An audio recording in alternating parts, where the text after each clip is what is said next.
com a leitura, com a oração, com a frequência nas reuniões. Aí ele fala, olha, com a diligência, associai com a vossa fé. Fé em quê, irmãos? Fé para acreditar no milagre? Olha a dica aqui, é fé para acreditar no milagre? Não. Fé para acreditar no amor e no perdão de Deus.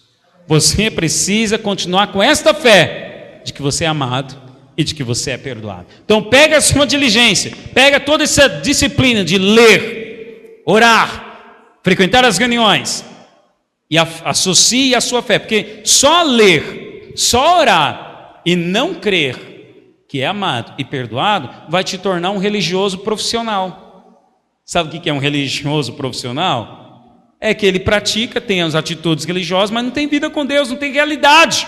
E isso é muito triste. Por isso Pedro fala, olha, pegue todas essas disciplinas e associe a vossa fé. Continuando, a vossa fé, coloque a virtude. Então veja, ele começou com diligência, zelo, não abandone as práticas espirituais, depois fé no amor de Deus, agora virtude. O que é virtude? Virtude é a excelência moral. Virtude é, olha, as práticas morais, ou seja, ser uma pessoa de boa moralidade, simples assim, ok? Então, olha, seja uma pessoa diligente, de fé e que mude a sua questão moral. Aí depois ele continua, olha só os comportamentos, com a virtude, o conhecimento. Conhecimento aqui, no original, não é conhecimento bíblico, mas é conhecimento do que Deus quer que você faça. A maioria das pessoas, quando se convertem, vem para Jesus, o que elas buscam a Deus? Deus, o que o Senhor tem para me dar? Não é o que o Senhor tem para eu fazer. As pessoas buscam a Deus assim. Deus, o que o Senhor tem para me dar? Aí elas buscam a Deus com o objetivo de receber. Aí não recebe. O que acontece? Abandona. Então ela tem fé, que é amada, é perdoada, tem zelo, mas quando chega no momento de conhecer, como nós cantamos aqui, eu quero conhecer a Jesus e ser achado nele, é isso, é conhecer o que Deus quer que eu faça, qual que é a vontade dele, Deus, para mim.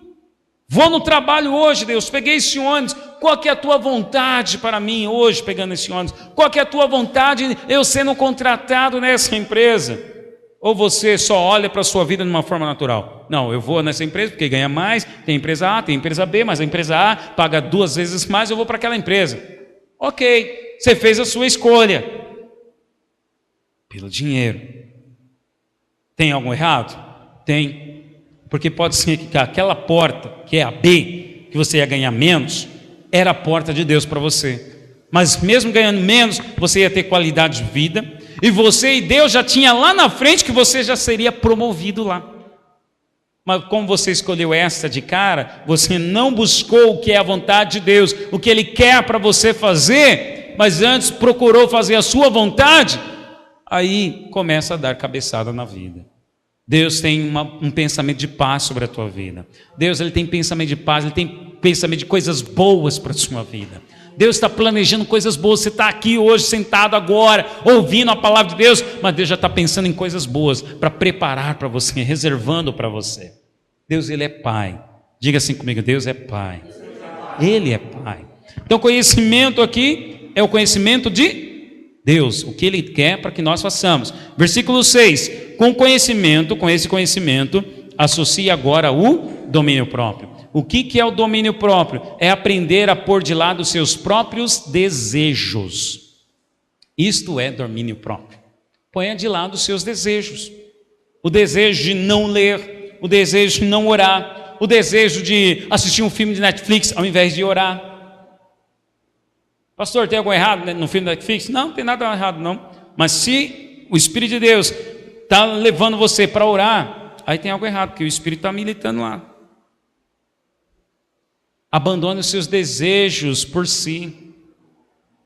Para quê? Para que a sua vida espiritual ela possa ser manifestada. À medida que eu diminuo, nós cantamos aqui, o meu orgulho me tirou do jardim, mas a tua humildade me colocou o jardim em mim. O que é o orgulho muitas vezes? É o desejo de fazer aquilo que eu acho que é certo, aquilo que eu acho que me agrada. E ai de se alguém me contrariar. Falta de domínio próprio também. porque não aguenta ser contrariado, não aguenta ser confrontado. Tudo isso é falta de domínio próprio. Porque o domínio próprio está em cima dos seus desejos carnais e também em cima das suas emoções. Porque as nossas emoções, nós somos muito melindrosos. E sabe quando um crente é mais carnal? É quando ele é muito melindroso. Quanto mais melindroso, mais carnal. O que é carnal? É natural, mais natural. Então o Senhor está falando, exerce o domínio próprio, para quê? Para não ser natural, e sim ser espiritual. Amém? Continua o versículo, olha, com domínio próprio, há perseverança. O que é perseverança? A vontade de não desistir. Na verdade não é a vontade, porque a vontade tem de desistir, mas é o fato de não ceder à vontade de desistir. Deve passar na sua mente o desejo de desistir, desistir de um projeto, desistir de Deus, desistir de frequentar a igreja, desistir de orar, por frustrações, por decepções, pela demora, mas associe todos esses comportamentos: diligência, fé, conhecimento, virtude, domínio próprio, coloque a perseverança, não desista. E engraçado que Pedro fala de perseverança, por quê? Porque ele já está dizendo, nessa caminhada nem sempre tudo vai dar certo, mas acredite, Deus tem coisas boas preparadas para você. Você acredita nisso? Pô, pastor, nessa semana perdi o meu emprego. Não desista do Senhor. Não desiste de acreditar que Ele te ama e Ele quer muito bem para você. Aí qual a promessa que você tem que lembrar? A promessa de que todas as coisas cooperam para o bem. Está vendo? Por isso que você tem que se lembrar das promessas. Por que lembrar das promessas? Para não desistir. A vontade de desistir vai vir? Vai. Aí vem a vontade de desistir, mas aí falta o domínio próprio. Ou seja, falta dominar esta vontade de desistir. Vontade de desistir, amigo, vem. Eu sirvo a Cristo fazem, este ano 2018, vão completar 19 anos que eu estou convertido. 10 anos como pastor, 19 anos como cristão. Se você me perguntar, pastor, já passou a vontade de desistir na sua mente? Já, muitas vezes. Muitas vezes. Mas eu associo a essa vontade domínio próprio. E o que? A perseverança. Se você me perguntar, você já saiu da igreja, você já se desviou, você já saiu da igreja por estar frustrado? Nunca, nunca. Porque associo a perseverança, o domínio próprio, à fé de que eu sou amado e perdoado. Então o que me segura? Qual é a minha segurança? Onde está a minha segurança? A fé nele. A fé nele. E saber que Deus só usa pessoas por um momento, para me abençoar, para me instruir, para me edificar, mas é Deus por detrás daquela pessoa ou de trás daquela situação. Amém? Muito bem, continuando aí, ó. A perseverança, a piedade. Piedade são práticas religiosas. A piedade, a fraternidade. O que significa fraternidade? É vocês apreciarem outras pessoas e gostarem delas e finalmente chegarem a amá-las profundamente. Aí, Pedro, ele conclui aqui, olha o versículo 8.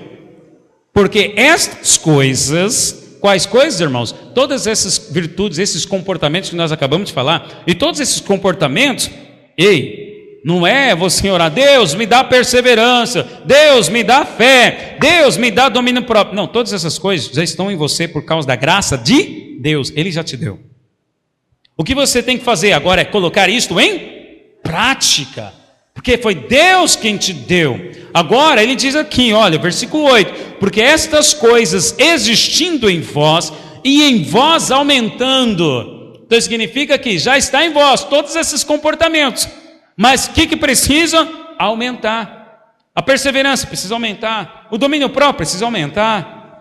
Eu acredito que você, numa certa medida, você já consegue exercer domínio próprio. Talvez você é daquele tipo de pessoa assim, não, eu já consigo exercer domínio próprio, eu já não assisto novela como assistia antes. Mas aí já falta aumentar esse domínio próprio, porque quando chega a hora de ler, a disciplina do plano de leitura, aí você não consegue seguir. Então o que tem que acontecer com esse domínio próprio? Tem que aumentar. Você está entendendo o que eu estou falando? A sua experiência com Jesus lá no começo, ela foi um carimbo para você entrar nessa caminhada da fé, na família de Deus. Agora você precisa aumentar essas coisas. E como que nós aumentamos? Pedro fala, é praticando.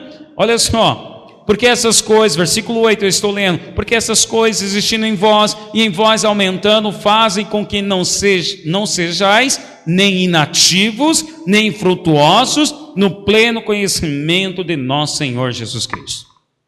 Agora eu vou ler esse mesmo versículo 8 que nós lemos aí, só que numa outra tradução, a tradução da versão da Bíblia Viva. Olha como está escrito lá: quanto mais seguirem neste caminho, que é o caminho desses virtudes que nós acabamos de falar agora, tanto mais vocês ficarão fortes espiritualmente e se tornarão frutíferos e úteis ao nosso Senhor Jesus Cristo. Qual é o tema da mensagem? Sendo frutífero e útil na casa de Deus. Então, quanto mais eu praticar essas diligência, fé, virtude, conhecimento, que é conhecer a vontade de Deus para mim, domínio próprio, perseverança, piedade, fraternidade, que é amar, servir o próximo, o que vai acontecer comigo? Vou me tornar forte espiritualmente e vou ser útil e frutífero na casa de Deus. Agora o versículo 9, Pedro agora vai dar olha só, versículo 9: pois aquele a quem essas coisas não estão presentes é cego. O que eu acabei de falar para você? Que essas coisas todas estão em você, que já foram dadas por Deus, Deus te deu. Paulo escreve que Deus não nos deu espírito de medo, mas de amor, poder e moderação, domínio próprio. Os frutos do Espírito é mansidão, domínio próprio, temperança. Já estão em você, porque o Espírito de Deus vai habitar em você. Agora, o que falta? Falta mostrar a realidade dessas coisas. E Pedro agora diz: se essas coisas não estão presentes, é cego. Essas virtudes e comportamentos que eu acabei de falar, elas estão presentes na sua vida como dadas por Deus, sim ou não? Sim. Agora elas foram dadas por Deus, agora elas estão presentes como prática, como comportamento na sua vida. É isso que Pedro está falando. Se elas não estão presentes na sua vida como prática e como comportamento, se as pessoas não percebem nenhum desses comportamentos em você, então Pedro está falando, você é cego. Cego. Ele continua aqui, porque ele é cego, vendo só o que está perto, esquecido da purificação dos seus pecados de outrora. Em outras versões fala que ele é cego e míope. Quando é que a gente pode ficar míope? Se eu olhar, colocar o meu dedo aqui na frente dos meus olhos e olhar só para ele, eu vou ficar míope.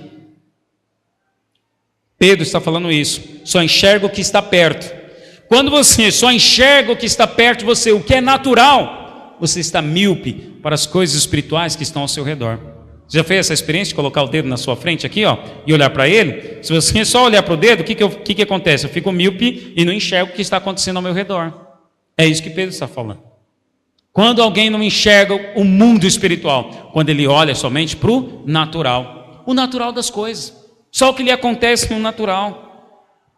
Muitas pessoas então esquecem e olham para o natural como sendo a bênção, bens, riquezas, todas essas coisas são maravilhosas, é de Deus.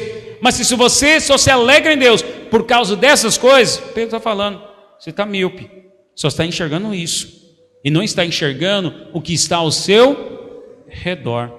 E pior, Pedro está falando, e por enxergar só o que é natural, ainda esquece da purificação dos seus pecados de outrora. Porque o que vai acontecer com uma pessoa? Qual que é a consequência de uma pessoa que caminha pelos seus sentidos naturais? Qual que é a tendência dessa pessoa? Ela é crescer em Deus? Não. É ela ser útil na casa de Deus? Não. É ela ser frutífera na casa de Deus?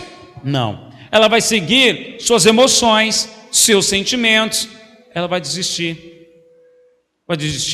Começa a faltar uma reunião aqui, uma reunião de célula ali, uma reunião de culto ali, não ora na semana, não lê a Bíblia um dia, não lê a Bíblia outro dia, começa a dar desculpas para não vir à reunião, seja ela de célula ou de culto.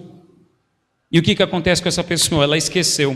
Pedro, é interessante, essa pessoa esqueceu a purificação dos seus pecados. Porque, irmão, a bênção maior que Deus te deu não foi o seu carro. A bênção maior que Deus te deu não foi a esposa que Ele te deu no casamento. A bênção maior que Deus te deu não é o trabalho que você tem, que você ganha bem. A bênção maior que Deus te deu não é a sua casa própria. A bênção maior que Deus te deu, sabe, não foi essa viagem maravilhosa que você fez nessas férias. Não foi.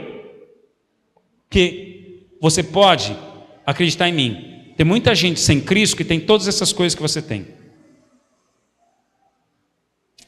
A bênção maior que Deus te deu foi o perdão dos seus pecados. Posso não viajar de férias para aquele lugar dos sonhos que eu gostaria, mas eu me alegro porque eu tenho perdão dos meus pecados. Posso não estar na condição financeira que eu gostaria, mas eu me alegro porque eu tenho perdão dos meus pecados. Posso ainda, como jovem solteiro, não ter casado, não chegou a bênção, né? Mas eu me alegro porque Deus já me deu o perdão dos meus pecados. Pago aluguel, como eu gostaria de ter a minha casa própria, é o meu sonho, ainda pago aluguel, mas eu me alegro porque eu tenho o perdão dos meus pecados. Sabe o que vai te levar a ser frutífero e útil na casa de Deus? São todos esses comportamentos que Pedro falou, e mais esta fé de que, olha, o maior presente já me foi dado, que é o perdão dos meus pecados.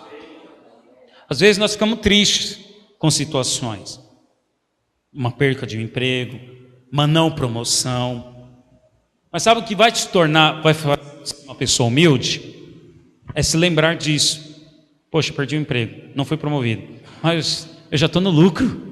Eu estou no lucro porque eu tenho o perdão dos meus pecados, gente.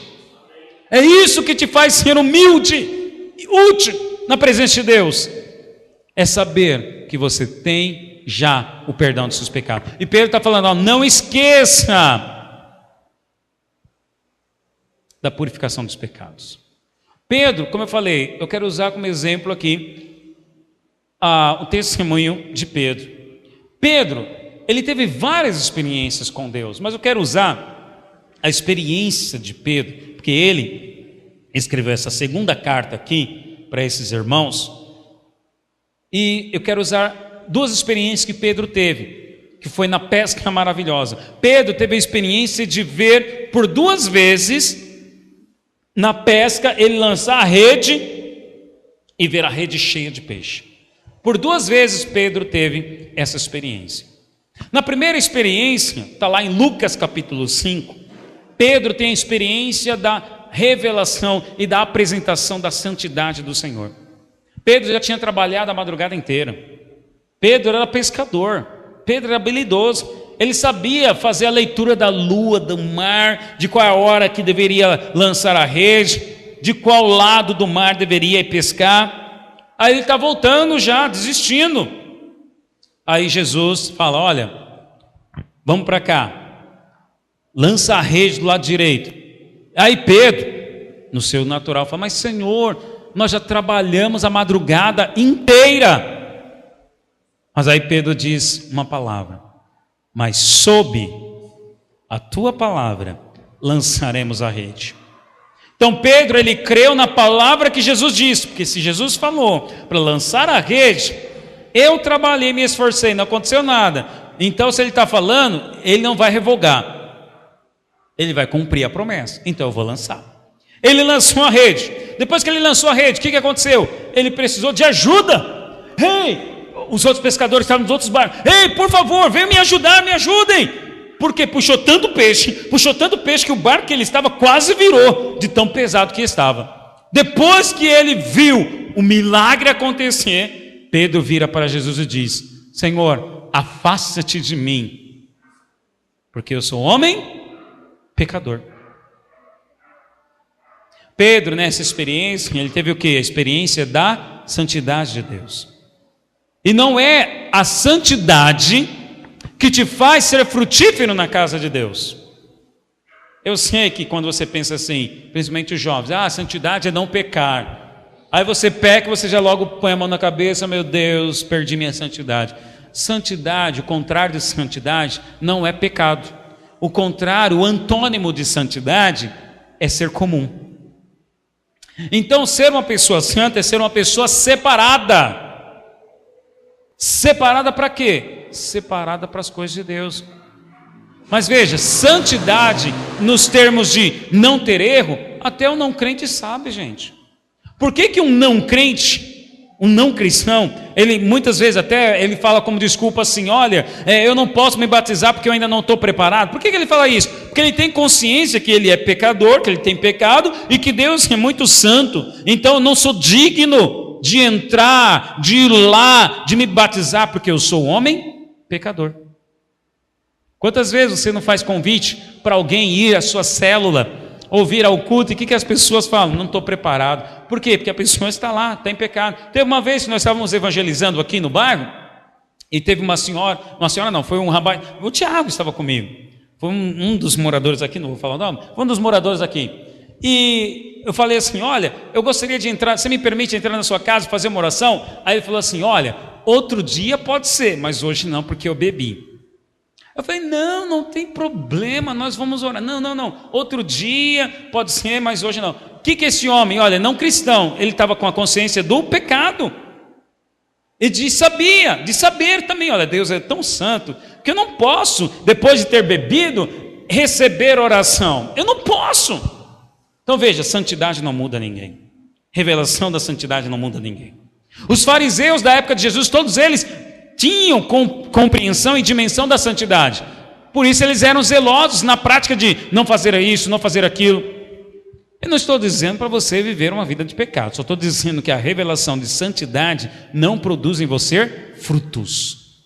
Não produz em você frutos. Só produz em você o quê? Consciência de quem você é. Homem o quê? Pecador.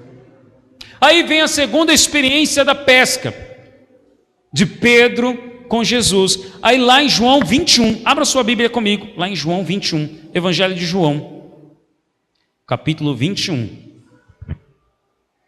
João 21.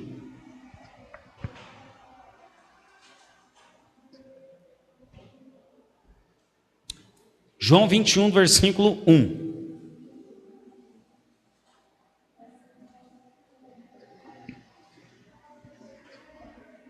Depois disso, tomou Jesus a manifestar-se aos discípulos junto ao mar de Tiberíades, e foi assim que ele se manifestou. Estavam juntos Simão Pedro, Tomé, chamado Dídimo, Natanael, que era de Caná da Galileia, os filhos de Zebedeu, e mais 2 dos seus discípulos. Disse-lhe Simão Pedro, vou pescar. Disseram-lhes os outros, também nós vamos contigo.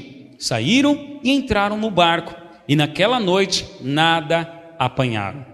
Olha o verso 4. Mas, ao clarear da madrugada, estava Jesus na praia. Todavia os discípulos não reconheceram que era ele. E perguntou-lhe Jesus, filhos, tendes aí alguma coisa de comer? E responderam, não. Então lhes disse, lançai a rede à direita do barco, e a achareis.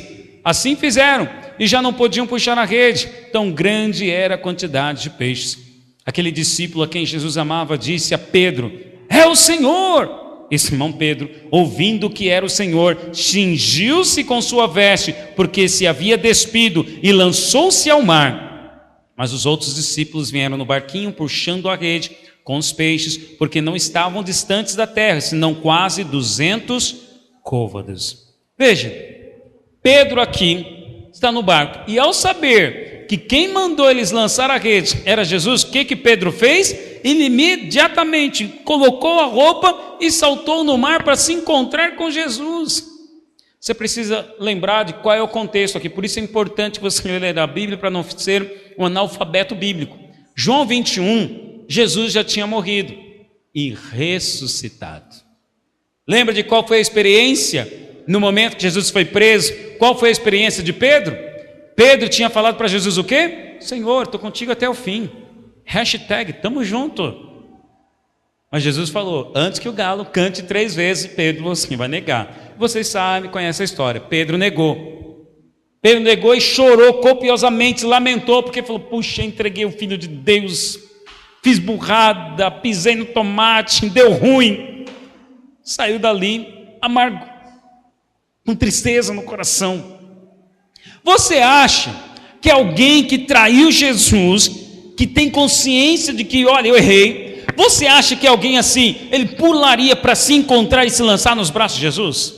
Sim ou não? Não.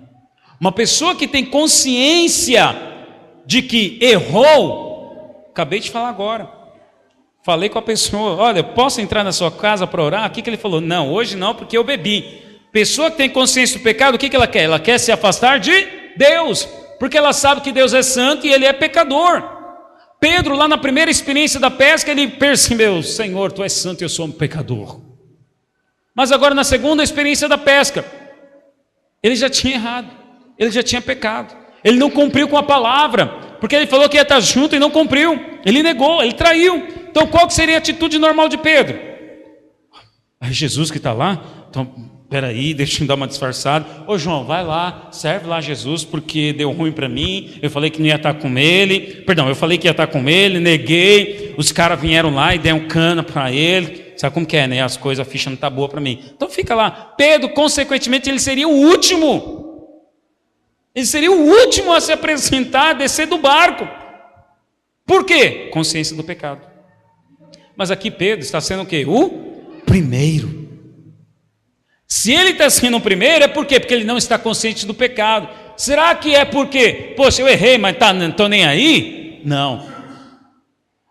A Bíblia conta, este não foi o primeiro encontro de Jesus com Pedro após a ressurreição.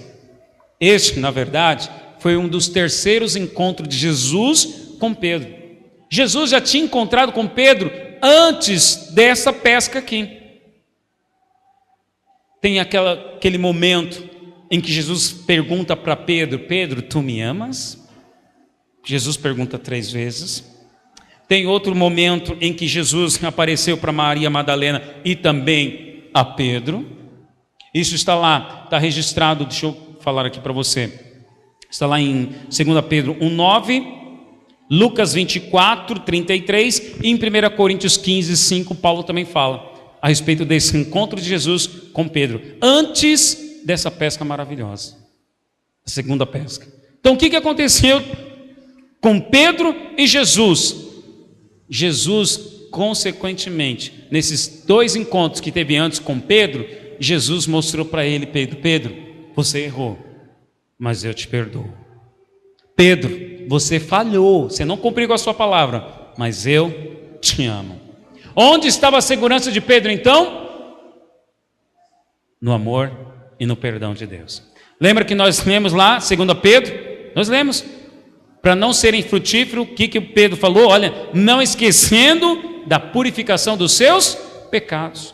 Por que Pedro fala, olha, não esqueça do perdão dos seus pecados? Porque o que impede uma pessoa ser útil? É que toda vez ela se lembra, ela está consciente do pecado. Poxa, eu falhei hoje, então não posso trazer uma edificação na célula, não posso me batizar, não posso orar, não posso se envolver na igreja, não posso me comprometer além daqui, porque eu sou um homem pecador. A lei, a sua consciência lhe lembra o pecado, mas a sua fé tem que lembrar que você é amado e perdoado. Por isso Pedro, ele foi o primeiro a saltar do barco. Ele não tinha vergonha nem medo de Deus, porque ele estava consciente e se lembrou, fui perdoado. Na consciência, pequei, mas na fé e na lembrança eu já fui perdoado. Por isso eu vou saltar e vou com ousadia para os braços dele. Revelação do amor. Pedro está tendo aqui agora o quê? A revelação do amor de Deus. É isso que nós como igreja precisamos para ser útil na presença dele. Revelação de que fomos perdoados, de que somos amados. É justamente essa experiência, sabe, essa consciência de que somos amados e perdoados que nos faz ser úteis e frutíferos na casa de Deus. Agora eu te pergunto, você vai se manter com a consciência do pecado ou com a consciência do amor de Deus? Obviamente que você vai se lembrar dos seus pecados, você deve se lembrar aí de pecados que você cometeu. Sim, a sua consciência vai te lembrar isso, mas na sua fé você tem que falar, mas eu sou amado, sou filho amado de Deus. Outro exemplo é Paulo, o apóstolo Paulo, lá em 1 Coríntios 15, ele fala: ó, porque eu sou o menor dos apóstolos, que mesmo não sou digno de ser chamado apóstolo. Você acha que Paulo falou isso a respeito de si mesmo porque ele estava se diminuindo? Não, Paulo estava falando isso porque ele tinha consciência de quem ele era antes de Cristo.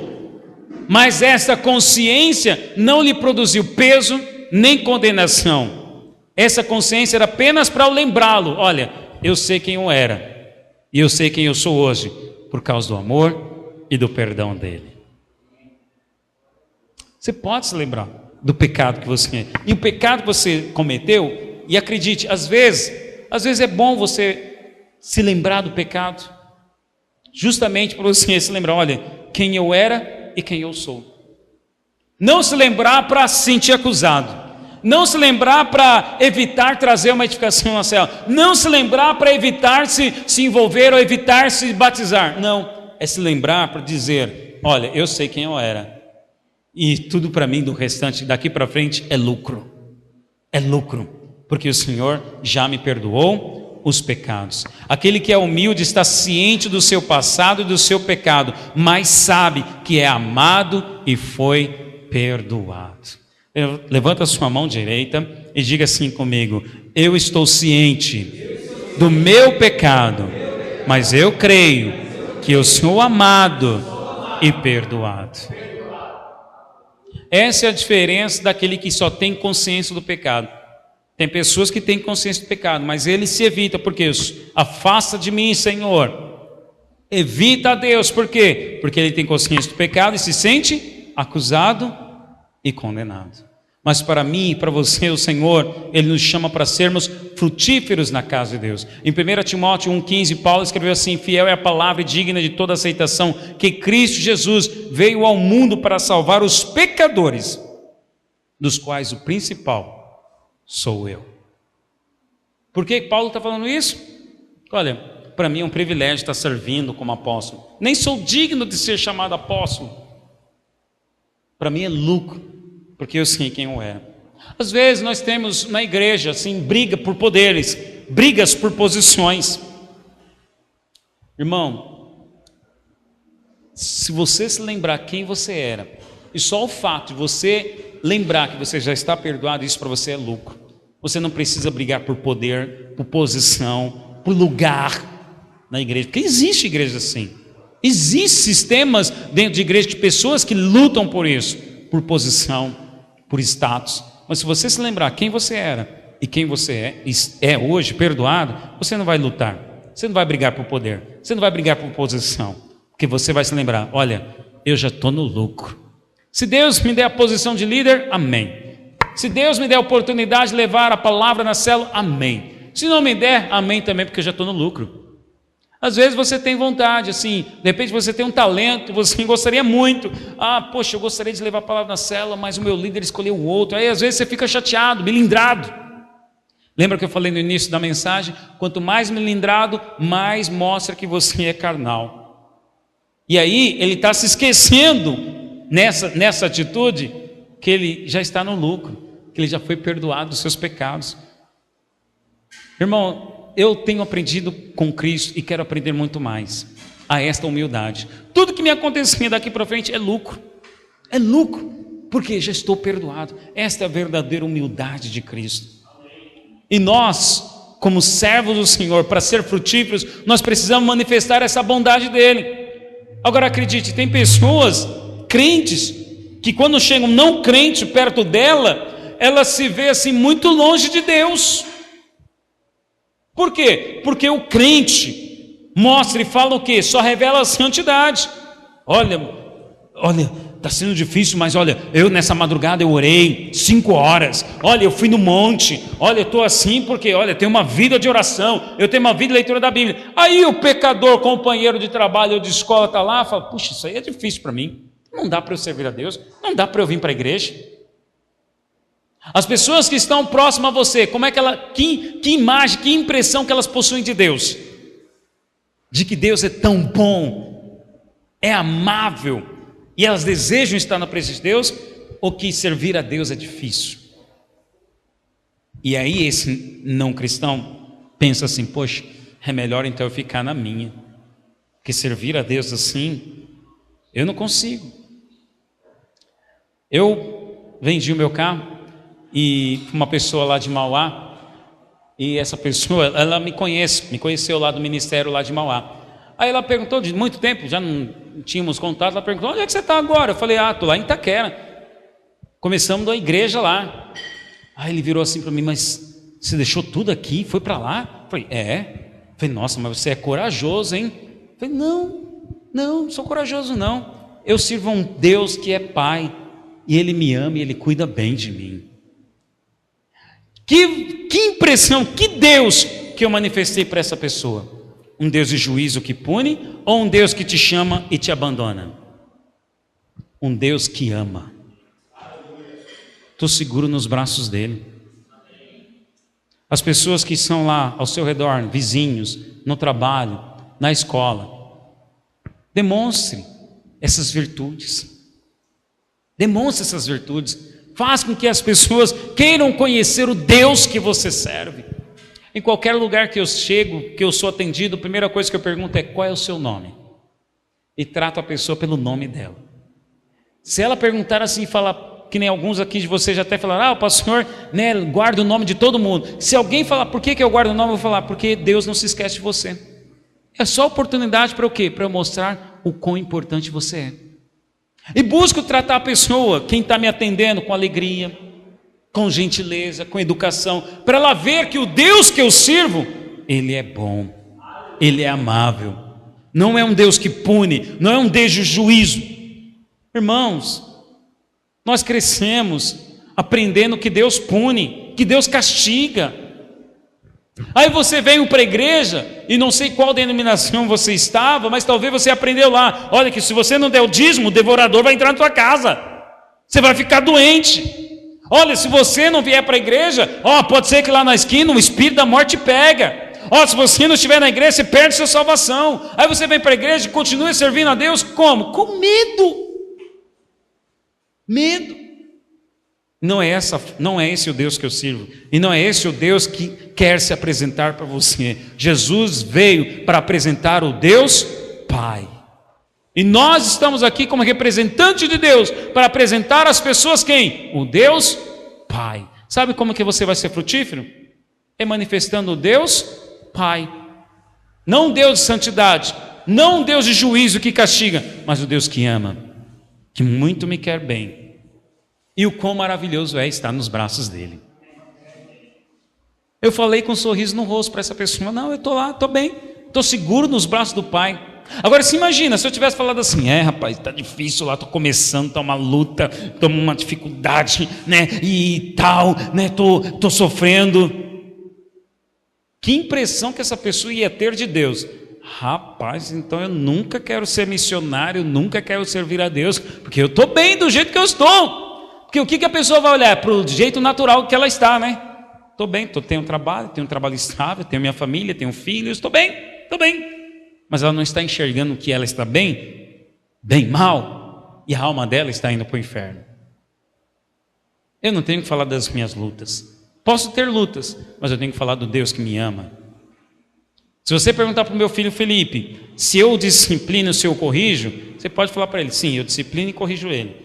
Mas ele muito mais vai falar o quão legal e amigável eu sou, do quão, rigoroso eu sou. Porque o que mais fica na memória dele é o quão amável eu sou, quão presente eu estou na vida dele. Mas que eu tenho que disciplinar às vezes, eu tenho que disciplinar. Tenho que dizer um não às vezes de forma firme, tenho que dizer. Mas ele não deixa de me amar. E se ele for falar de mim, ele vai falar de uma forma boa. É assim também com Deus. Às vezes Deus diz não para você, Ele fecha uma porta para você. Às vezes Deus disciplina você também. Mas eu não preciso falar para as pessoas isso. Não preciso. Eu só vou ser frutífero enquanto eu estiver manifestando a bondade e o amor dEle. Antes de me converter, eu estava num trabalho que eu falava assim comigo, eu ser crente? Nunca. Porque as pessoas, os crentes que eu conhecia, era tudo cara de triste. Tudo cara de sofredor. Parecia que estava sofrendo servindo a Deus. Parecia que ir para a igreja era um peso. Parecia assim, que olha, tenho que ir para a igreja. Tenho que orar. olha, não vou olhar isso aí porque isso aí é muito difícil para mim. Eu nunca vou ser crente dessa forma. Até o dia que o Senhor me encontrou e me mostrou que não era nada daquilo. Não era nada daquilo. Vamos ser frutíferos, apresentando o Deus de amor. O Deus que perdoa. Poxa, mas olha, eu estou aqui na igreja, estou indo lá na célula, mas ainda não consegui o emprego. Mas calma, vamos continuar orando, vamos perseverar. Mas lembra de uma coisa, você já está no lucro porque você já está perdoado e a sua alma não vai para o inferno. Agora tem igrejas que pregam aí que, olha, vem para Deus que tua vida vai melhorar, você vai ser próspero. Tá, aí não acontece. Irmãos, mesmo que não aconteça de eu ter um bom carro, de eu ter uma boa casa, de eu ter um bom salário, eu já estou no lucro. Quantos aqui confirmam que já estão no lucro? Então vamos nos colocar em pé, vamos orar ao Senhor Jesus. Aleluia.